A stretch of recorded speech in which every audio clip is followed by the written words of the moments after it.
Bonsoir à tous, bienvenue dans votre JTM en direct sur KTV. Nous sommes le vendredi 26 avril. À la une de cette édition, le président de la République lance l'acte 2 de son quinquennat. Hier, Emmanuel Macron a livré un discours qui fait suite au grand débat national lancé au mois de février dernier.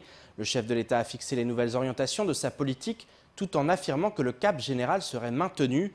4 axes de travail ont ainsi retenu son attention, à savoir la démocratie et les institutions, la justice sociale, le climat et le projet national. Au montage, Leslie Vumenet.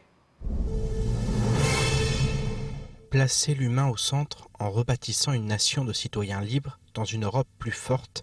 Voilà ce que souhaite le président de la République qui s'est exprimé hier lors d'un grand oral très attendu. Devant un parterre de journalistes, le chef de l'État a clarifié les nouvelles orientations émanant du grand débat national. Il prône désormais un projet national plus juste, tout en assurant que le gouvernement gardera le cap. Pour ce faire, Emmanuel Macron a défini 4 grandes orientations. La première concerne la démocratie et les institutions. Il rejette la reconnaissance du vote blanc, la mise en place du vote obligatoire et le référendum d'initiative citoyenne, mais souhaite un renforcement du référendum d'initiative partagée en réduisant le seuil à 1 million de citoyens contre 4,7 millions actuellement. Concernant la représentation démocratique, le président veut introduire une dose de 20% de proportionnel lors des élections législatives et réduire de 25 à 30% le nombre de parlementaires. Il compte par ailleurs installer dans chacun des 4000 cantons français une maison France Service qui regroupera en un même lieu divers services publics tels que la Poste, la Caisse d'allocation familiale, l'assurance maladie ou encore Pôle emploi. Sur la question des services publics, le président a annoncé la fin des fermetures d'hôpitaux d'ici 2022 pour lutter contre les déserts médicaux. Idem pour les fermetures d'écoles. Dans ce domaine de l'éducation, il a par ailleurs affirmé vouloir des classes de 24 élèves maximum de la grande section de maternelle au CE1. Sa deuxième grande orientation porte sur la justice fiscale. Le chef de l'État a promis une baisse significative de l'impôt sur le revenu et la suppression de certaines niches fiscales.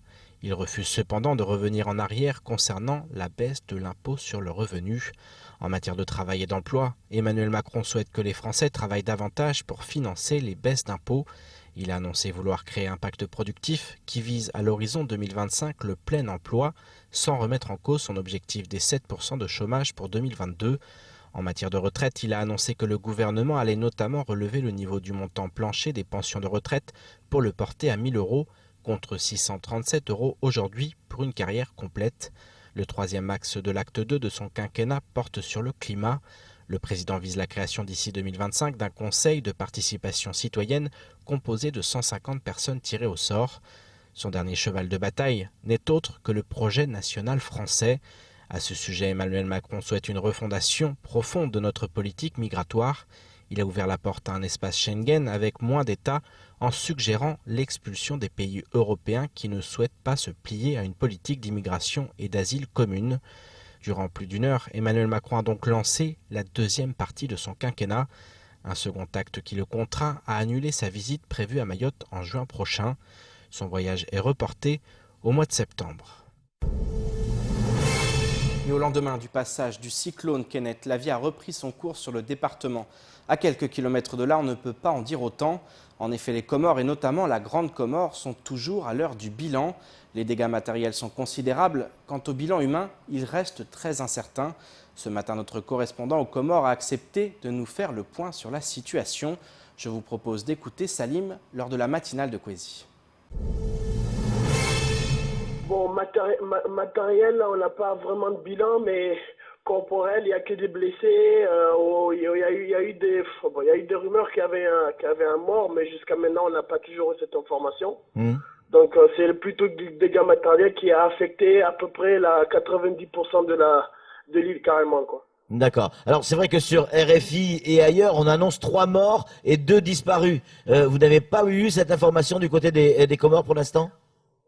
Si, on en parle en disant 3 morts, parce que jusqu'à maintenant, on n'a pas encore retrouvé les corps. Oui. Donc on peut pas affirmer... D'accord, je comprends. Ouais, on peut pas affirmer tout ça. Le problème, c'est qu'on n'a pas pris ça au sérieux, en fait. Là, on est en train de se remettre en question en disant on aurait dû tout faire, parce qu'il y a eu beaucoup Il y a eu beaucoup d'alertes en disant il faut couper les arbres, il faudra aller à un magasin acheter. Il n'y avait pas ça en fait. C'est maintenant qu'on se rend compte que. Donc les gens ont sous-estimé, un peu l'arrivée de Kenneth. On a été vraiment surpris en fait. Autre actualité du jour, ce matin, la Fondation Orange et l'association Mlezi Mahorais ont inauguré la première maison digitale de Mayotte. Ce dispositif de formation a pour but de donner une employabilité et une autonomie numérique à des femmes sans qualification ni emploi, déjà soutenues par l'association Mlezi. Une aubaine pour ces Mahoraises qui bénéficient désormais d'une formation numérique au plus près de leurs besoins. Un reportage signé Paul Arthur Avit. La Fondation Orange et son partenaire Mlezi Mahorais viennent d'inaugurer ce vendredi la première maison digitale de Mayotte.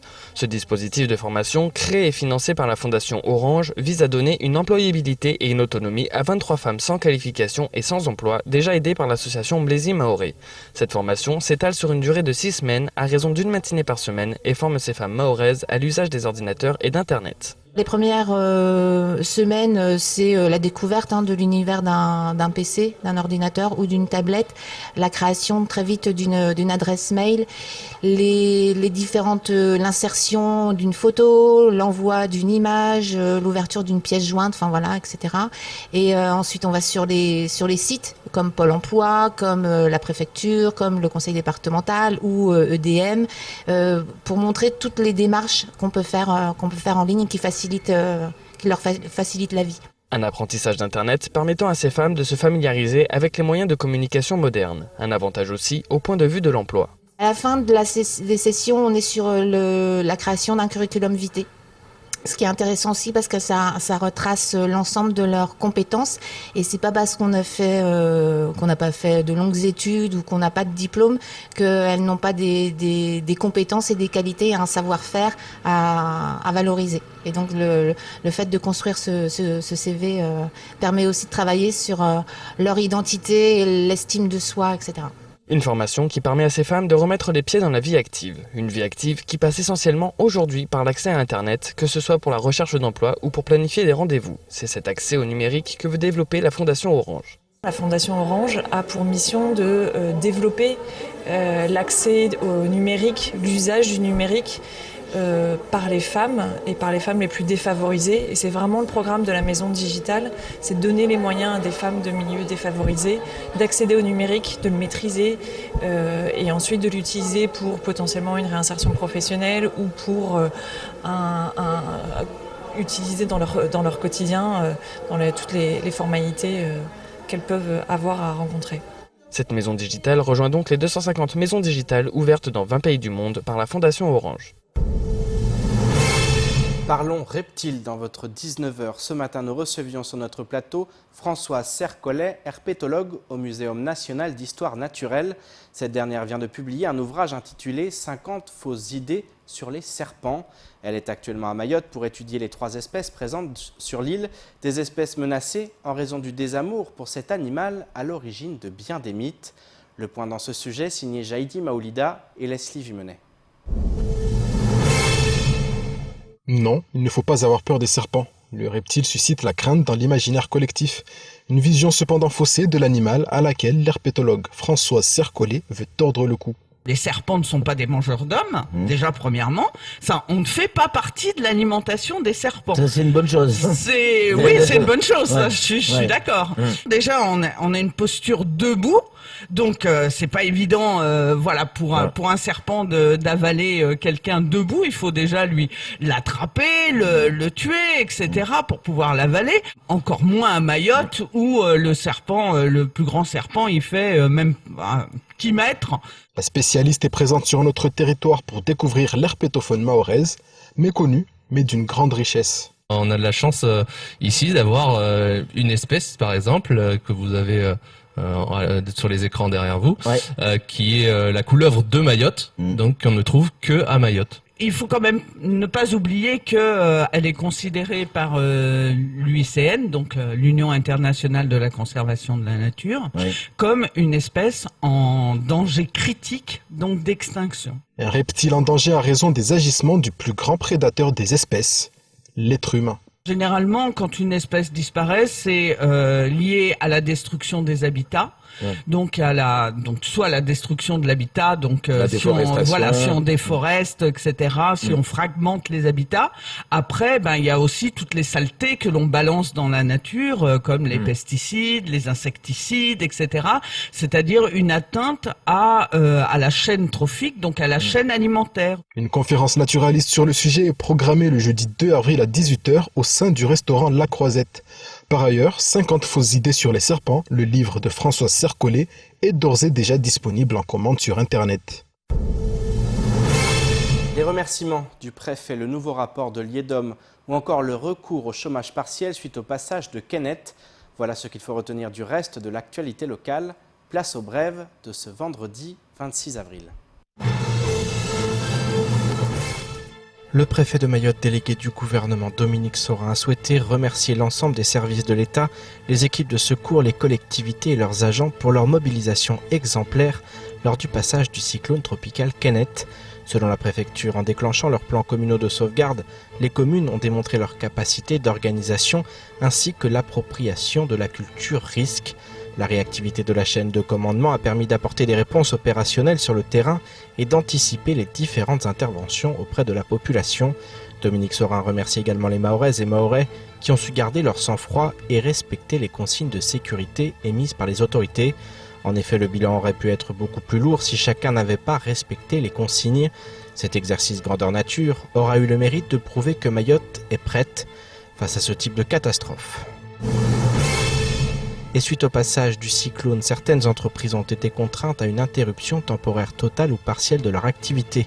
La préfecture annonce que dans le but de prévenir d'éventuels licenciements économiques liés à cet événement et de maintenir les salariés dans l'emploi, le dispositif activité partielle permet de faire face à de telles situations au motif de circonstances à caractère exceptionnel. Dans ce cadre, la DIECT rappelle que le traitement administratif des demandes est entièrement dématérialisé. Tout employeur sollicitant le bénéfice de l'allocation d'activité partielle pourra effectuer l'ensemble de ses démarches directement en ligne sur le portail activitépartielle.emploi.gouv.fr. La dématérialisation permet d'alléger les démarches de l'employeur, facilite les contacts avec les services et permet d'accélérer les délais de traitement, fixés à 15 jours maximum. Et chaque année, l'Institut d'émission des départements d'outre-mer l'IEDOM publie la synthèse de l'économie mahoraise. On apprend ainsi que l'année 2018 a tout d'abord été marquée par les mouvements sociaux du premier trimestre qui ont paralysé l'activité économique dans son ensemble. Ces événements ont causé une crise de trésorerie sans précédent pour les entreprises et accentué la dualité entre les petites fortement fragilisées et les grandes mieux armées pour y faire face. L'IEDOM assure néanmoins qu'avec l'appui des dispositifs de soutien et de mesures d'urgence post-crise, l'économie locale s'est à nouveau inscrite dans une dynamique de reprise. L'Institut conclut qu'après une période d'incertitude et de reprise en demi-teinte, 2019 peut être une année de tremplin qui permettrait de lancer l'économie mahoraise vers une voie de croissance pérenne, même si cela reste conditionné à la stabilité du climat social, à l'accompagnement des porteurs de projets et à l'amélioration des délais de paiement.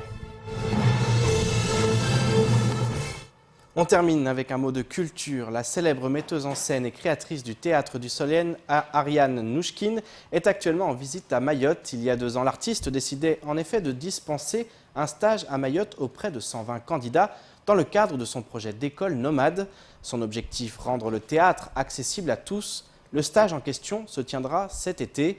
Les amoureux du théâtre ont cet après-midi eu l'occasion de rencontrer la metteuse en scène pour aborder la question des modalités d'inscription, mais aussi pour échanger sur l'univers du théâtre. Un sujet signé Marion Tellier.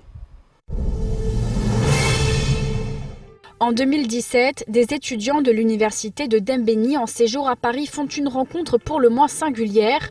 Passionnés de théâtre, ils s'entretiennent pour la première fois avec Ariane Nouchkine, après avoir assisté à une représentation de la célèbre metteuse en scène et de sa troupe, le Théâtre du Soleil. 2 ans plus tard, la voilà à Mayotte pour un projet à l'image de sa philosophie, rendre le théâtre accessible à tous. 5 de ses comédiens animeront à ce titre le projet d'école nomade à Mayotte cet été, une aubaine pour les amoureux de théâtre. Ce qui est très touchant, c'est de se dire comment c'est possible qu'une dame aussi grande que vous soyez là pour nous. Donc moi je sens une grande émotion de se dire mais enfin comment ça se fait que vous êtes là. C'est-à-dire que c'est comme un tel cadeau comme s'ils ne le méritaient pas, sous prétexte qu'ils sont ici. Ariane Nouchkine s'est aujourd'hui rendue au CUFR de Dembéni pour échanger sur ce projet, mais aussi sur sa propre expérience dans l'univers du théâtre. Ariane Nouchkine, c'est la star du théâtre, surtout pour les femmes comme nous. Nous n'avons pas tous les jours la chance de participer ou d'avoir un statut aussi haut que ceux-là. Du coup, j'ai aimé être là et l'attendre avec elle, l'attendre parler, l'attendre dire et donner ses émotions. Du coup, ça a été vraiment génial. J'ai aimé ce moment. J'ai bien aimé l'échange d'aujourd'hui parce qu'on a eu des réponses à des questions qu'on se posait depuis bien longtemps sur le théâtre et en dehors du théâtre. Et ça a permis à ce qu'on veut s'inscrire à l'atelier qu'il y aura pendant les vacances. Parce qu'avant, je ne voulais pas le faire et la journée d'aujourd'hui, elle m'a permis d'avoir cette envie. Le stage se tiendra du 28 juin au 19 juillet, période durant laquelle les candidats devront s'engager à être disponibles et assidus. 120 personnes seront sélectionnées à l'issue des auditions qui auront lieu du 28 au 30 juin. Elles consisteront principalement en la mise en place d'exercices d'improvisation. Je me tourne maintenant vers l'invité de la rédaction. Ce soir, nous accueillons Sophie Huvet, la directrice de l'association Hip Hop Évolution. Sophie, bonsoir. Bonsoir Pierre. Alors, on va parler de danse, forcément ensemble. On va parler de votre séjour en métropole. Vous êtes parti avec des danseurs. Racontez-nous, la danse mahoraise s'exporte. Oui, ça fait maintenant 3 ans, en tout cas nous concernant, parce qu'il y en a qui l'ont fait avant nous. Attention, on n'a pas la primeur de ça, mais en tout cas, on est plutôt content de perpétuer, de continuer et de renforcer ça et de montrer effectivement que l'art de Mayotte s'exporte et aussi qu'il se développe et qu'il convient en fait, en tout cas également au public métropolitain, mais plus que ça, puisque on va aussi avoir, donc là on revient de Chalon-sur-Saône sur la scène nationale donc de l'Espace des Arts, et puis on retourne au mois de mai. Cette fois-ci en Belgique, puisqu'ils sont programmés en fait dans un festival qui s'appelle Tout Mons Danse. Et donc là, ce sera plutôt dans la rue, puisque c'est un festival de rue. Donc voilà, ce sont des spectacles qui s'adaptent un petit peu à tout type de plateau. Et là, en l'occurrence, c'est le spectacle Utungu, qui a été créé par Kenji, produit par Hip Hop Evolution et soutenu par la DAC Mayotte et le conseil départemental. On connaît bien Mayotte, puisqu'il y a eu plusieurs représentations dans le cadre des festivals notamment. Comment les danseurs ils perçoivent justement le fait de s'exporter comme ça et comment ils sont accueillis aussi? Ah bah forcément, les danseurs, pour eux, ça devient de plus en plus réaliste parce que c'est vrai qu'au début, on leur avait expliqué que ça pouvait devenir ça, qu'ils pouvaient en faire leur métier. C'est pas encore totalement le cas, ils y croient encore pas totalement. D'ailleurs, ce qui est très bien, ils prévoient aussi de finir leurs études et pour certains ont déjà un autre métier. Mais en tout cas, ils ont l'ambition réellement d'en faire leur métier. Et ensuite, comment c'est perçu sur place? J'ai envie de dire merveilleusement bien. C'est-à-dire qu'il y a un double effet. Il y a l'effet de la connaissance de Mayotte, parce que même s'ils en entendent parler malheureusement souvent en mal dans les médias nationaux, et bien là en fait ils ont une toute autre vision de Mayotte, et ce qui ressort particulièrement en fait de cela, c'est l'énergie. C'est l'énergie positive justement, et c'est vraiment en fait ce que nous en fait on nous fait passer comme message, et surtout l'identité de la culture mahoraise, parce que toutes nos créations en fait s'appuient sur ces gestuels et sur cette singularité. C'est aussi ça, c'est apporter aussi la culture mahoraise, l'exporter, montrer aussi que cette jeunesse mahoraise, c'est une jeunesse qui a du talent, et qui peut justement s'ouvrir au monde. Et il y a la métropole, mais pas que. Il y a aussi des projets ailleurs, à l'extérieur de nos frontières et du pays même. Oui, dans la zone, à l'international, mais également donc en métropole. Et puis cette fois-ci, on s'attaque à l'Europe. Et je crois qu'il y a de beaux projets qui sont en train de se concrétiser. Et puis ce qui est intéressant, c'est effectivement les liens qu'il peut y avoir avec les scènes nationales, mais pas seulement, parce qu'en fait là, on passe effectivement du festival de rue à la scène. On va dire, si on peut parler ainsi, en tout cas d'un petit festival à un grand festival, même si ça n'a pas de notion de qualitatif, parce que vraiment à chaque fois tout est merveilleusement bien. Et surtout, ce qui est intéressant, c'est que là, sur la dernière invitation qu'on a eue, on était les invités d'honneur. Donc ça veut dire que face à des compagnies nationales et internationales, eh bien on est en haut de l'affiche, j'ai envie de dire. Et ça, c'est une fierté et ça contribue aussi à la confiance en soi et au fait que, oui, Mayotte, c'est possible. Mayotte a sa place, aussi bien en France, mais également à l'international. Et on le montre dans plein de domaines. Et ça ne met pas du tout en deux côtés la tradition, la danse traditionnelle, mais bien au contraire, parce qu'on défend aussi l'exportation de la danse traditionnelle dans sa forme originelle. Mais nous, on est dans une forme de création en termes d'art, et donc forcément on s'appuie sur cette tradition, mais les jeunes en fait la transforment, en tout cas la mettent à leur image, à leur goût, à leur énergie et à leur temps, voilà. Et je pense qu'il faut le comprendre. C'est une fierté pour l'association aussi. Oui, tout à fait. Parce que ça fait plus de 10 ans l'association aujourd'hui, et on le voit, ça fonctionne. Il y a eu un gros travail qui a été effectué, et là, ça porte vraiment ses fruits. Oui, exactement. Et ça, c'est pour moi, en tout cas, on n'est qu'au début. Vraiment. C'est-à-dire que là, on est déjà content, bien sûr, parce que c'est des portes qu'on ouvre. Et comme je le disais, il y en a d'autres qui l'ont fait. Je sais que Jeffrey Djali, en fait, l'a également fait avant nous. Les compagnies de théâtre, la compagnie Casia Danse, la compagnie Baltan. Donc c'est tout un univers, en fait, qui prend sa place, en fait, à l'extérieur. Et c'est aussi ce qu'on défend dans le cadre du collectif Les Arts Confondus, c'est qu'il y a un secteur réel en fait qui peut s'exporter et qui peut travailler une économie autour de tout ça. Il y a un autre événement qui va se tenir le week-end prochain. Les danseurs partent justement ce week-end. Cet événement, ça va être le Boti France. C'est un grand événement. On va avoir une grande représentation puisqu'on va avoir un Sultan Crew qui a gagné, le crew de Petite Terre. Et puis on va avoir aussi une big girl, Shaouka, et puis un b-boy qui vont être présents et qui vont représenter Mayotte. Oui, alors là, c'est la 9e année de mémoire qui partent à Montpellier. Donc là, ce sera la 3e fois pour un sultan, la première fois pour Shaouka et la première fois pour B-Boy Yasser également. Donc voilà, on fera du mieux qu'on peut comme chaque année. Le niveau augmente. Il faut savoir que la France est un des meilleurs au monde. Donc forcément, on s'attaque au gros. Donc à chaque fois, on est plutôt aussi content de faire des 6e, 7e places, même si forcément, on peut pas se satisfaire de ça. C'est quoi l'objectif justement L'objectif, c'est de se qualifier pour les battles. Ça veut dire que déjà pour le show, c'est d'être dans les 6 meilleurs. Donc c'est pour ça qu'on travaille beaucoup le show et ensuite de passer sur les quarts, demi et finale, même si on sait que cette année c'est extrêmement relevé puisque il y a 2024 la vision des JO et donc forcément même les anciens danseurs en tout cas se sont remis au travail et c'est un enjeu. C'est aussi une préparation, effectivement. Qui commence dès maintenant. Effectivement, pour l'avenir, dans 4 ans, on aura les Jeux olympiques en France, à Paris. Et le breakdance, effectivement, c'est un objectif. Et on imagine que c'est déjà un objectif aussi pour l'association. De former justement éventuellement les futurs participants aux Jeux olympiques, le plus grand événement sportif mondial. Oui, alors surtout nous on fait très attention, on observe beaucoup et on regarde comment ça va se passer parce que l'enjeu c'est pas d'aller mettre les jeunes dans des choses qui seraient un petit peu qui seraient hors on va dire des clous du mouvement hip-hop. Donc de manière globale le mouvement hip-hop regarde et surtout s'implique dans l'organisation pour qu'on ne pervertisse pas en fait cette discipline. Maintenant, c'est évident que ça leur met plein d'étoiles dans les yeux et que si certains ont le niveau et les capacités, bien sûr qu'on les accompagnera du mieux qu'on pourra. Merci beaucoup Sophie d'avoir accepté notre invitation et puis bien sûr on va continuer à suivre. Il y a actuellement en ce moment même un spectacle du côté d'Ongoujou. Voilà, donc les spectacles continuent à Mayotte et maintenant aussi à l'extérieur du département. Merci beaucoup d'avoir accepté notre invitation. C'est la fin de votre journal. Merci de nous avoir suivis. Pour ma part, je vous donne rendez-vous lundi dès 19h pour une nouvelle page d'actualité locale. Excellent week-end sur Kwezi.